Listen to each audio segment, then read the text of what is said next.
आपल्यासोबत शिवसेना आमदार अजय चौधरी त्यांच्याशी आपण बातचीत करणार आहोत। हॅट्रिक झालेली आहे विजयाची, आज शपथ उद्या मात्र शपथ घेत नाहीयेत, नेमकं कारण काय सांगा?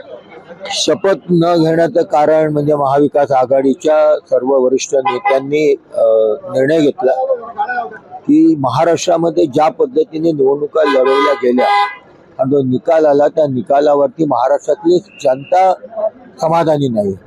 जनतेला आश्चर्याचा धक्का पोचलेला आहे की लोकसभा निवडणुकीत लागलेला निर्णय आणि असा काय चमत्कार घडला विधानसभा निवडणुकी की त्याच्या पूर्ण उलटा निर्णय लागला।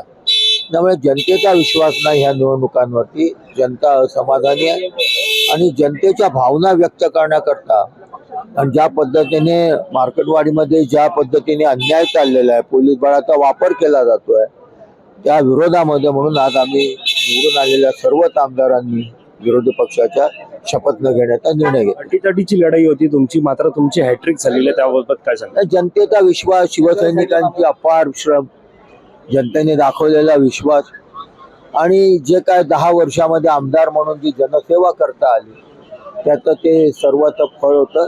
लोकांनी पुन्हा एकदा विश्वासाने तिसऱ्यांदा ह्या शिवडी विधानसभेमध्ये मला निवडून दिलंय।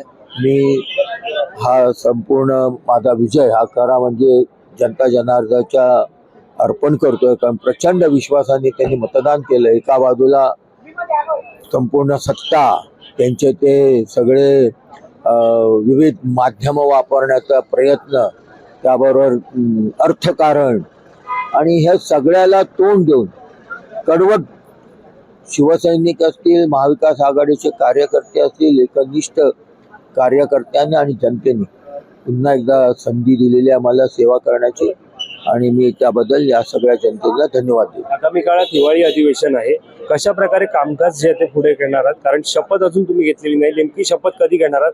कामकाज नेमकं पुढे कसं चालवणार? हा निर्णय आता पक्षाचे वरिष्ठ घेतील। आज बैठक आहे माझ्या माहितीप्रमाणे आणि मग निर्णय झाल्यावरती होईल। धन्यवाद आमच्याशी बातचीत केल्या संदर्भात। हे होते अजय चौधरी। कॅमेरा पर्सन अवधेश कोरीसह मी वैभव पाटील, मुंबई।